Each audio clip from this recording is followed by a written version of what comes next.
Look, Traveler, an urgent hiring notice, and they're paying top Mora, too! Oh, Paimon likes the sound of that. You're right, it is strange. Do you think something happened to Yanxiao? Cause that guy barely lets anyone ever set foot in his kitchen. Doesn't exactly seem like the type to hire help. The notice says interested parties should go upstairs and talk to the innkeeper Huayan. Should we go and see what's up?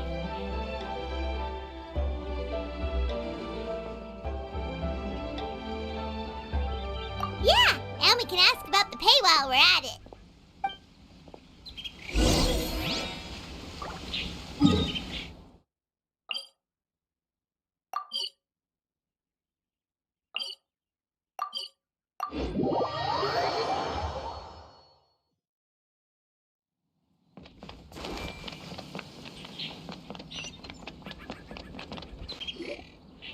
Boss, there's really no need for this. It's just a little burn, that's all. It won't get in the way of my work.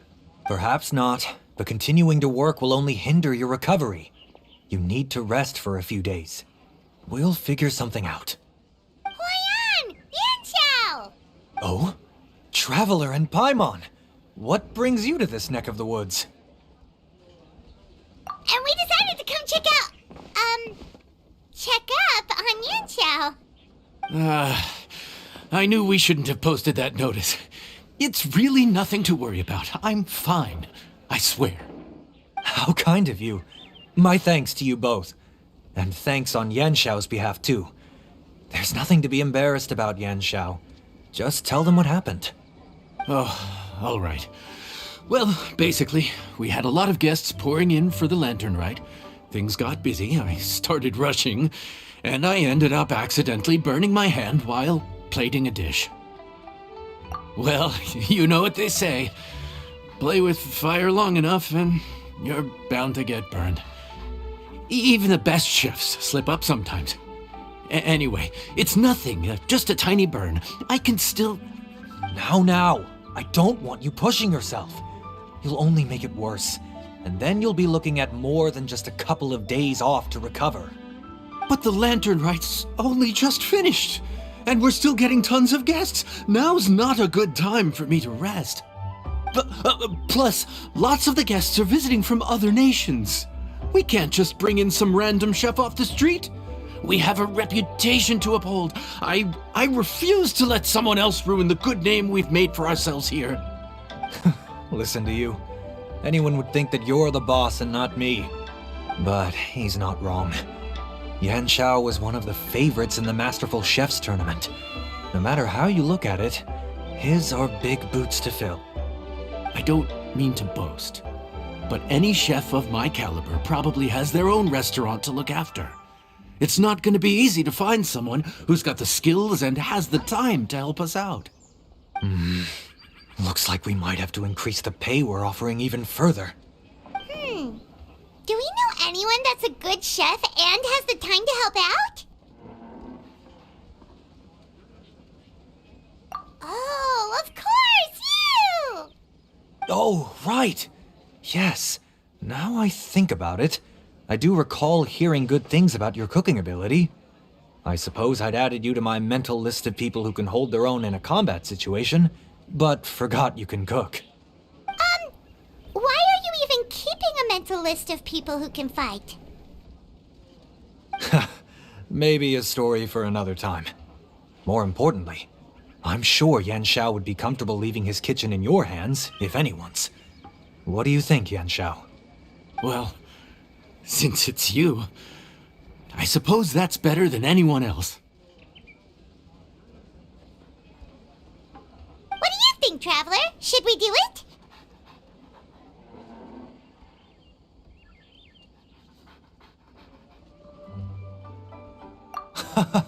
I did say that, didn't I?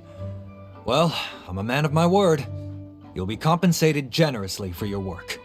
I should warn you that cooking for customers is quite a different ballgame from cooking for yourself, so I'll stick around the kitchen over the next few days to help smooth things over. Oh, so he's not leaving the kitchen after all? I believe there's some spare kitchenware here at the inn. Boss, would you mind? Of course, of course. I'll take care of it.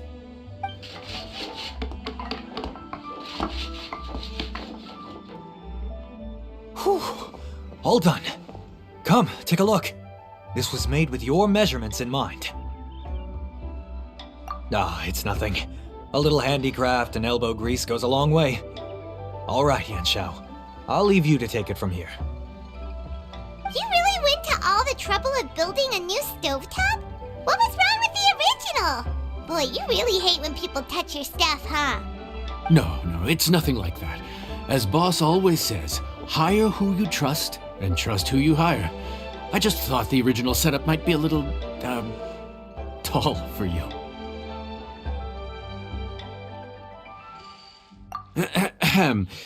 Anyway, as I was saying, cooking for guests is different from cooking for yourself.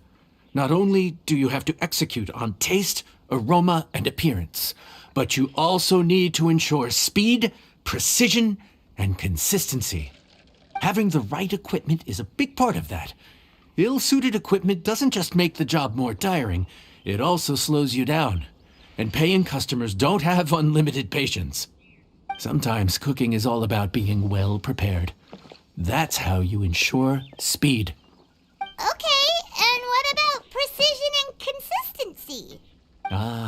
Precision all comes down to using your eyes. Where to slice into a particular cut of meat, how much oil to use, how to tell when a dish is done cooking. When you cook for yourself, you can always add salt if it's too bland or add water if it's too salty. You can tweak the taste as you go, but in a restaurant, there's not that much room for trial and error. Worst case scenario, Paimon can deal with any subpar dishes by making sure they get properly disposed of. The final thing you have to focus on is consistency. You have to be able to handle the most challenging orders with the same level of technique and skill as the easiest ones.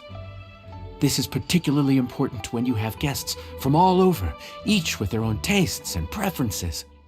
You have to cater to their own dietary needs while also giving them the opportunity to enjoy our local delicacies. This last point is making Paimon's head spin. Don't worry. Matter of fact, someone as well-traveled as you may even have a better handle on it than me once you get started. And of course, I'll be around to help you over the next few days. I don't think we'll have any trouble making all our guests feel right at home.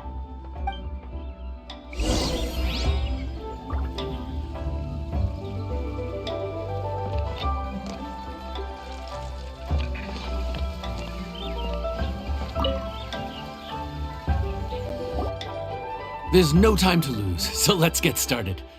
I imagine you probably have a good handle on the cooking side of things already. What you need to pay attention to is remembering each table's order. Try not to get them mixed up. Oh, Paimon's memory is like a steel trap. This is gonna be a cinch.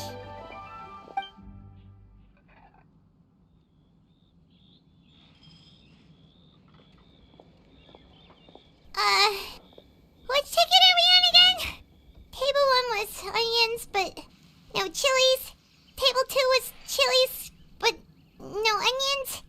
And table 3 was, table 3 was chili. Was Is Paimon just sleep floating? We didn't even get a break in the middle. Paimon's brain is turned to mush. Is it always this busy here? No, but this is peak season. You both did a mighty fine job for your first time serving guests at the inn. Luckily, all our customers were familiar faces this time around, so we didn't get any strange requests. Otherwise, today would have been even more challenging. No strange request? Someone asked for almond tofu drizzled in soy sauce. Even Paimon has never tried that combination. It's a wide world out there. People have all kinds of different tastes. Being able to cater to all is the real essence of Liyue cuisine. Also, the thing about requests is that they're usually very specific. So as long as you do what they asked, you're unlikely to have any issues. What's really tricky is when guests give you free rein to do anything you want. Excuse me. Are you still open by any chance? Huh? Paimon knows that voice. Let's go check it out! What should we do? It doesn't look like anyone's here. If only we'd gotten here a bit sooner. It's all right. If we start building a campfire now, we'll be eating before too long. Right. Besides, if anyone's to blame, it's Linny. So busy being a greedy culture vulture that he lost track of time. Linny, Lynette, Fremine, it is you! Paimon? So, is the Traveler here?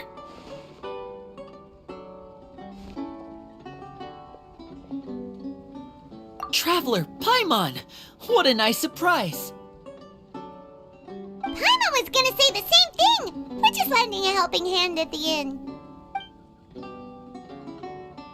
Anyway, so that's how we ended up here. But what about you guys? Don't tell us. Father sent you on another mission? No, quite the opposite, actually. We're in Liyue on vacation, and while we're here, I thought a cultural tour might be in order. Father said we deserve some rest after everything that happened recently. Otherwise, it could jeopardize our next mission. It's not every day we get this kind of opportunity. Linny thought it might be fun to spend some time in Liyue, especially since it's Lantern Rite season. We could hardly pass up the opportunity to watch a Liyue-style magic show. Although, I think they call it conjuring here. In our time here, we've seen conjuring tricks incorporated into a Liyue opera show, and even a wushu dance. It was amazing. So, we decided to stay here for a few more days to see what other forms of inspiration this land might have in store for us. We visited Granny Roshin in Chingsa village not long ago, and today we continued our cultural tour in the area around here. In the end, though, we lost track of time. We haven't even eaten anything yet. And speaking of eating, as you know, seafood is a big part of both Liyue and Fontaine cuisine, but it's cooked very differently here. We simply had to try some local seafood after coming all this way. That's another reason why we decided to extend our trip. Oh, need any recommendations? What have you tried so far? That fish one with the misleading name. Sounds bland, but it's drowning in hot chilies. Oh, you mean blackback perch soup? You're right, the name doesn't give much away. It looked and smelled so appetizing that Lynette took a huge mouthful, blissfully unaware that she was about to set her mouth on fire. She could barely speak for the rest of the day after that. Luckily, that wasn't a huge adjustment for her.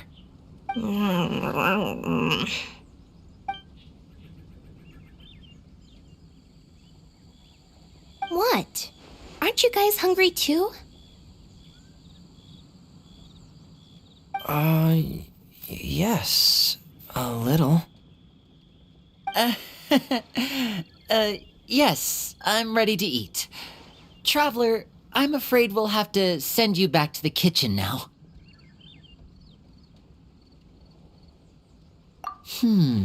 Good question. I doubt we'll be able to decipher the menu, so why don't you recommend something?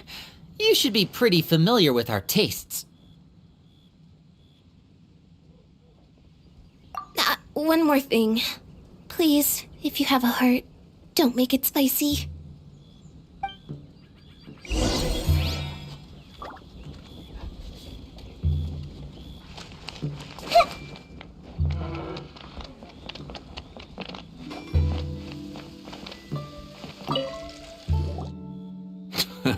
Fontaine, huh? No wonder they can't handle too much spice. Still, if we make the food too bland, they might as well be eating back home.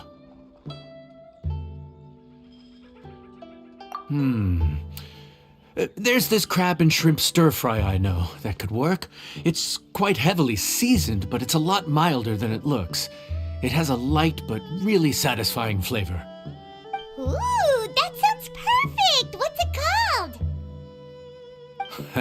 Well, this is where it gets interesting. They call it the Palace Jewels. The crab roe is supposed to look like pearls of gold, and the shrimp meat like chunks of jade. Here's the recipe. When you're ready, go ahead and give it a try.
Sorry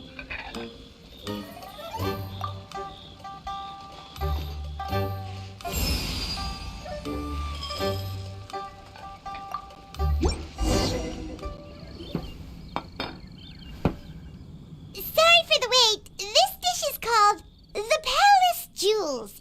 Enjoy.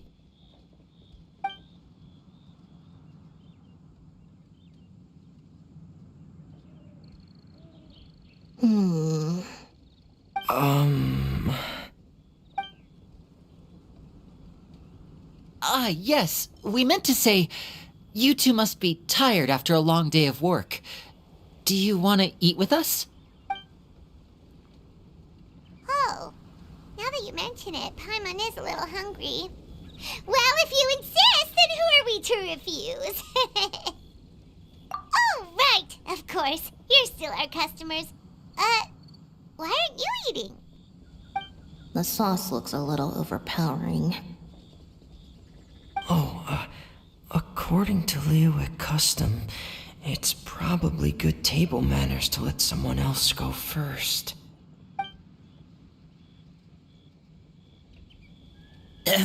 Looks delicious, traveler. I guess I'll dig in first. Here goes. What is it? Do you need some water? No. It's delicious.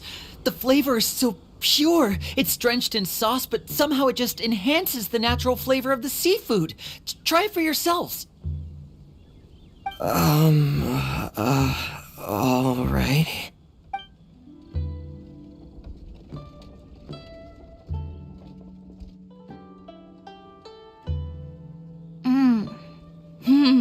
What is that? Crab roe? Yep, you have quite the palate, Lynette. No wonder it pairs so well with the shrimp meat. I've never seen it prepared this way before. According to the creator, chewy crab complements succulent shrimp, making a spectacular seafood ensemble with a succulent flavor and luscious mouthfeel.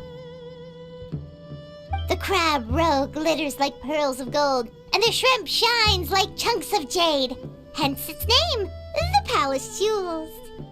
So that's where the name comes from. I suppose it's quite fitting then.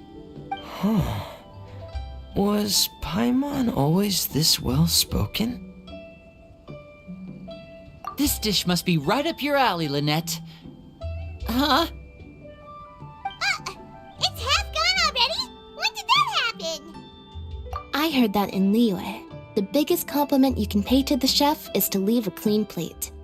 It's delicious. Thank you ever so much. Wait, don't fight over it! Hey, leave some for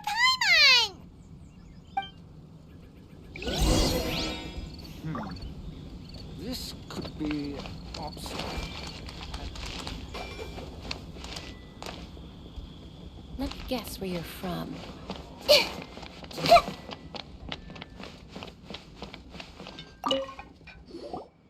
So your friends like the dish, huh? Well done. Not bad at all for your first day on the job.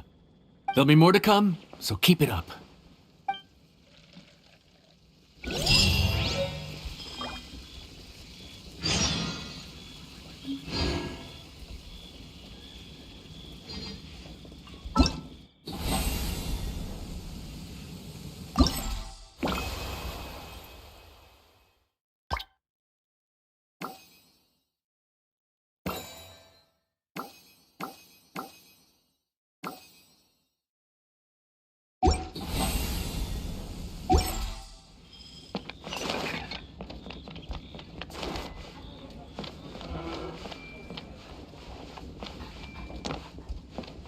Let me guess where you're from.